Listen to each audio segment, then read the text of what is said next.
So it's fall time and I'm about to winterize my sprinklers. I have a Hunter sprinkler control system, which I also have my 5-zone map of what I've got going on with the Hunter Pro C system.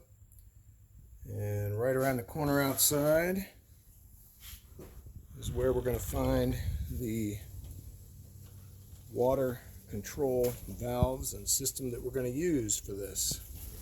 It's not easily accessible from here, but you can see the caps here where we're going to tap into and allow us to send air into the system.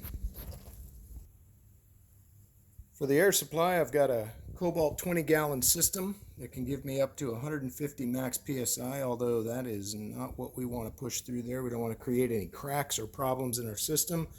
So we'll probably only be dialing up about between 60 and 80, depending on how much air is needed to just push all the water that we can get out of the system and out of the pipes and out of the control heads.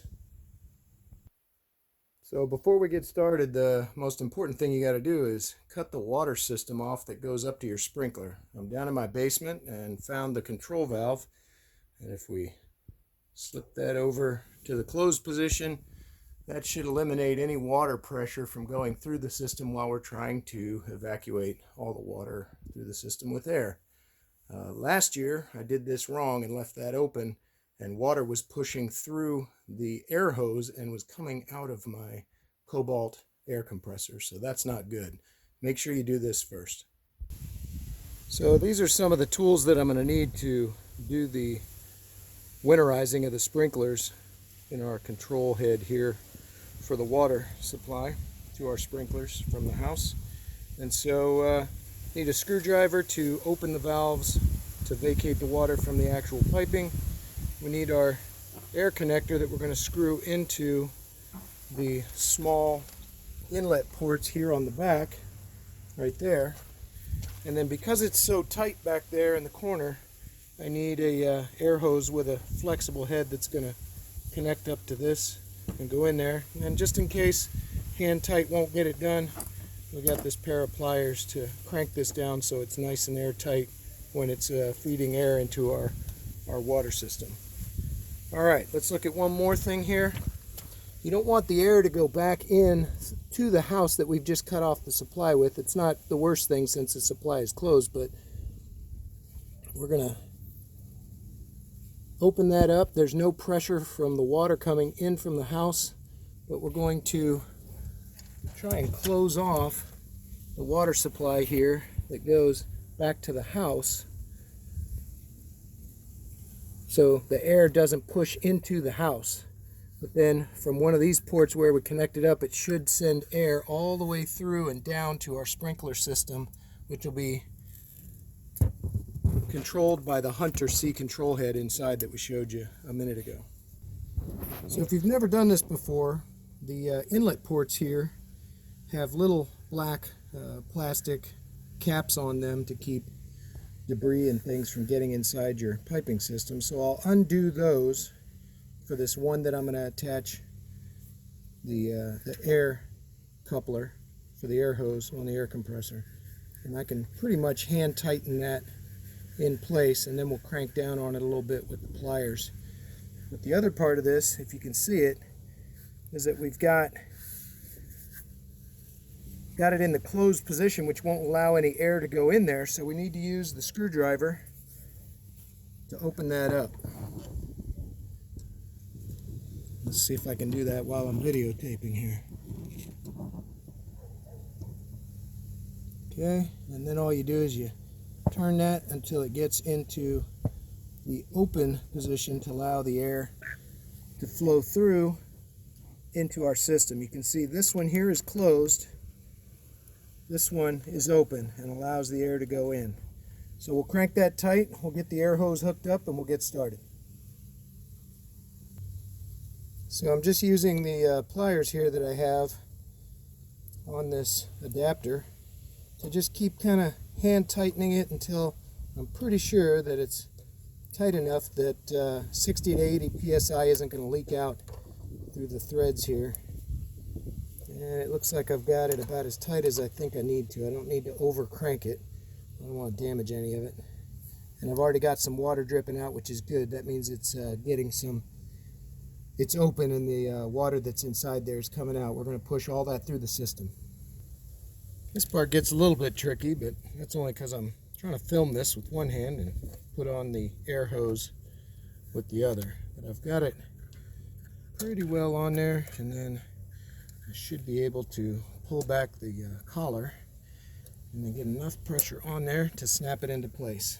Okay, so the collar comes open, you push it on, it'll click into place. So now I have my air hose hooked on. We'll get that hooked up to the tank and get started. So now I've turned on the air compressor and got the pressure up to max pressure that the system will allow. The motor shut off. I'm keeping the tool pressure down to 0 because I'm only going to allow enough to go through there without blowing any pipes or valves or anything else in the system. And again, we'll limit that to probably about 60 to 80, probably stop around 75 at the most while it's pushing the air out, and maybe go up a little bit higher when it's finishing up and we just need to get that extra air pressure into the control heads on each zone. So then I'm bringing out my hose, and normally this would be enough, but like I said, it's a really tight space, so I needed something very flexible, and this is not very flexible to get around the corner to attach to our adapter. So I'll go ahead and get this hooked up. We'll turn on the system and show you how to get the air going to clear out all the different zones. Alright, so we're going to go ahead and turn on the system, put it on the run position, and over here I can manual start the system. I'll put it on zone 1. As soon as that comes on there, I'll stop. It gives me about 6 minutes timer on that particular zone. But the system's now opening up zone 1, and I'll go ahead and start applying some air to the system. And we'll see, you can already start to hear the air going into the system. I haven't even put much in there, but I can hear it outside. Okay, we're going up.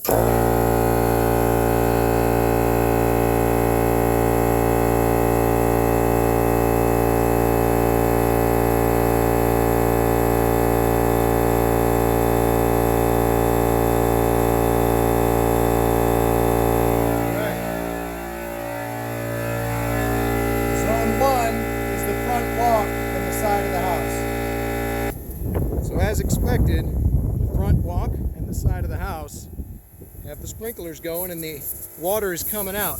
The only thing going into the system is air, but this is getting all the water out through all the control heads, and as it's starting to get empty, you can see that the control heads here are starting to sputter and more water is starting to come out than, or more air is starting to come out than water. That's what we want. We want to get all the water out. Let's see. Over on this side, the control heads look like they're up. They're already just putting air out. And we can hear that.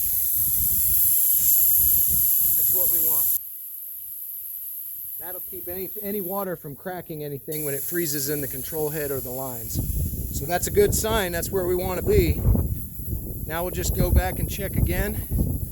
And when it looks like every control head is free from water coming out, we can go in and switch to the next zone. It's not quite the case yet on the frontmost, lowest elevation sprinkler heads. But it's getting close.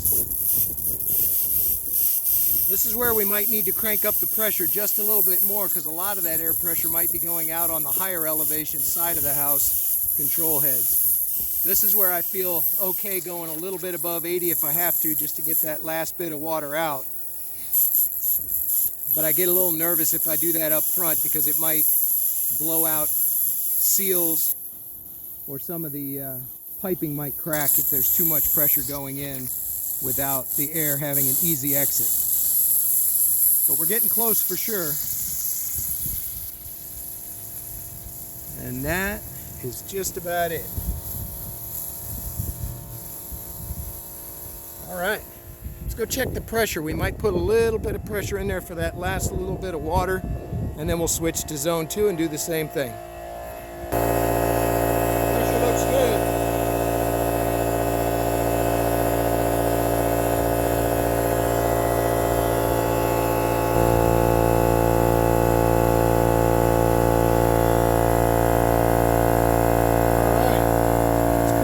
back down,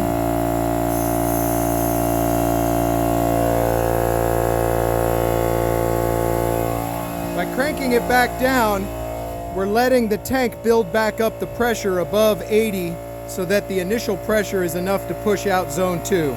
Once we get the pressure back up in the tank, we'll switch over to zone 2 and do the same thing we did with zone 1.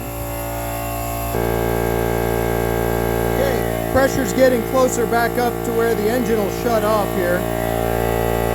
I've got zero pressure coming through. I'm going to go ahead and go to zone 2, which is left side of the house.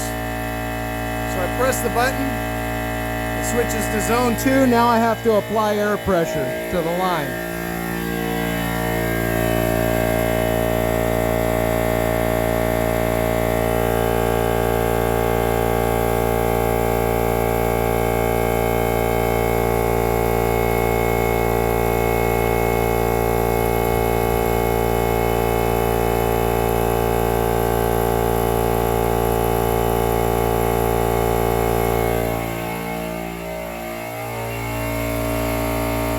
Okay, let's go see the left side of the house.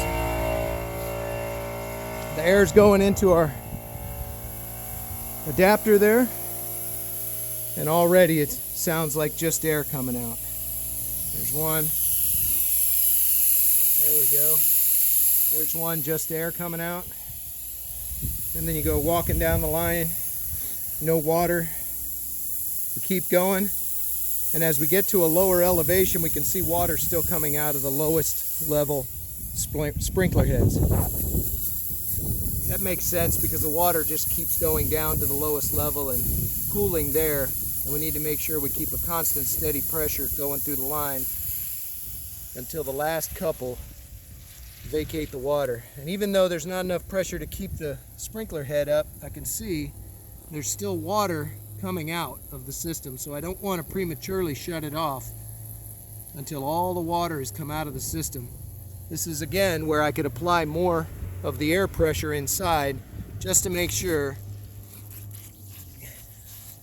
we get all that water out of there, because there is water still coming out. If that's left in the lines over the winter, it'll freeze and crack the head. We'll be replacing those in the spring. It's starting to sputter, that's a good sign. That means all the water is pretty much coming out, and whatever's left is just kind of working its way out of the system until we get nothing but air coming out and no more water pooling up around it.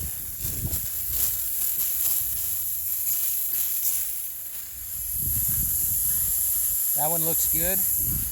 This is our last and lowest head on the zone. All right. Pretty close, maybe another minute or so, and then we'll do the same thing and switch to zone 3 and so on for 4 and 5. We'll finish it all up and show you how to clean everything up, and you'll be done winterizing your sprinklers. Alright, I've switched to zone 3, which is the front lawn. The upper sprinkler head is still full of water, and as we go down to the low, we would expect that to be the last ones to have water coming out of them. I'm starting to hear sputtering in the upper sprinkler head by the house, which is a good sign that the water's working its way out through the lines. All right. That's a good sign. Nothing but air there. Got one more up here a little higher that's still got some water in it. I think that's because it comes from a low line. It might even be below the level of the other one, but we want that to be spraying air as well before we stop. And you just keep checking them all to make sure that all of them are done with all the water that's inside, and all you're getting from your sprinklers is air. This one's starting to sputter, and that's a good sign. And it looks like our lowest one might be down here. That